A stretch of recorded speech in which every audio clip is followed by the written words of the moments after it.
ভৌতিক সিরিজ শালবন লজের অভিশাপ। সাথে আছি আমি জিহান আহমদ কাব্য। আজকের পর্ব 5, অভিশপ্ত রক্তচুক্তি। রাহাতের বিকৃত দেহ যখন অনেকের দিকে এগিয়ে আসছিল, তখন হঠাৎ পুরো লজ কেঁপে ওঠে। দেয়ালের ভিতর থেকে যেন কেউ হাত দিয়ে বের হওয়ার চেষ্টা করছে। মেঝের নিচে দৌড়াদৌড়ির শব্দ, শিশুরা নয়, যেন বহু মানুষের পায়ের শব্দ। অনেক দেয়ালের কোণে থাকা একটি লোহার দণ্ড তুলে নেয়।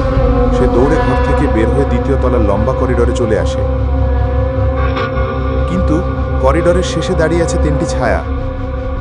তারা দেখতে মানুষের মতো, তবে মুখ নেই, কোনো চোখ নেই, নাক নেই, শুধু এক ধরনের কুয়াশা। তাদের মধ্যে একজন ধীরে ধীরে হাত বাড়িয়ে বলে, তুমি এসেছো ঠিক সময়ে, আজ জাগরণের শেষ রাত। অনেক চিৎকার করে বলে, এই লজে আসলে কি হচ্ছে? তোমরা রাতকে কেন ধরে রেখেছো? ছায়াগুলো একসাথে ফিসফিস করে, এই লজ অভিশপ্ত। অনেক বছর আগে এখানে রক্ত চুক্তি হয়েছিল। যারা চুক্তি করেছিল তারা মরলেও বাঁচতে পায় না, আর যারা এই লজে আসে তাদের আত্মা আমাদের সাথে আটকে যায়। অনেক বুঝে না, রক্ত চুক্তি কারা করেছিল? হঠাৎ পিছন থেকে একটি বৃদ্ধার কণ্ঠ শোনা যায়, আমার সন্তানকে মেরেছে। অনেক ঘুরে দেখে, দ্বিতীয় তলার এক ঘরের দরজায় দাঁড়িয়ে আছে এক বৃদ্ধা। তার চোখ লাল, মুখ কালো দাগে ভর্তি। তিনি বললেন, আমি এই লজের শেষ জীবিত মানুষ, আমি সব দেখেছি। অনেক তাকে জিজ্ঞেস করে, কি হয়েছিল এখানে? বৃদ্ধা ধীরে ধীরে বলতে শুরু করে, 38 বছর আগে এই লজে মানসিক রোগী শিশুদের একটি গোপন পরীক্ষা চলত। ডাক্তাররা শিশুদের উপর নিষ্ঠুর পরীক্ষা চালাতো, কিন্তু এক রাতে সব শিশু একসাথে মারা যায়।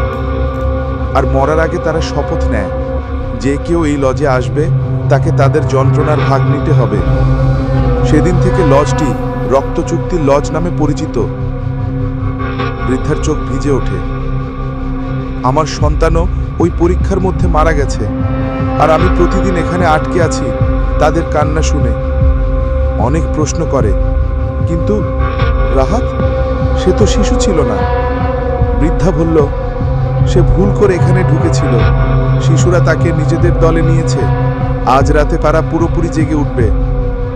তুমি যদি লজ থেকে না পালাও, তোমাকেও নিয়ে যাবে। ঠিক তখনই করিডোরের এক প্রান্ত থেকে শত শিশুর বিকৃত কণ্ঠ একসাথে উচ্চারিত হয়, সময় শেষ, জাগরণ শুরু।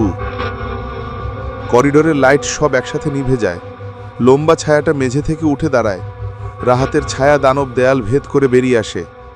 বৃদ্ধা চিৎকার করে বলে, দৌড়াও ছেলে, বেঁচে থাকতে চাইলে পশ্চিম দিকের সিঁড়ি দিয়ে নেমে যাও। অনেক দৌড়াতে শুরু করে, কিন্তু লজের ভেতর এখন আগের মতো নেই। দরজাগুলো পাল্টে গেছে, দেয়াল বদলে গেছে, সিঁড়ি যেন নড়ছে। লজ নিজেই যেন তাকে আটকে রাখতে চায়। শেষে অনেক একটি লোহার দরজার সামনে এসে পড়ে। দরজার উপরে লেখা, escape room, only one can leave. হঠাৎ দরজার ফাঁক দিয়ে অন্ধকারের মধ্যে থেকে একটি হাত বেরিয়ে আসে, যেন কেউ তাকে ডাকছে। পর্ব 5 শেষ।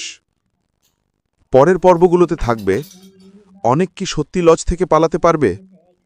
রাহাত আসলে বেঁচে আছে, নাকি সে পুরোপুরি ছায়া হয়ে গেছে? রক্তচুক্তির সত্যিকারে দানবকে?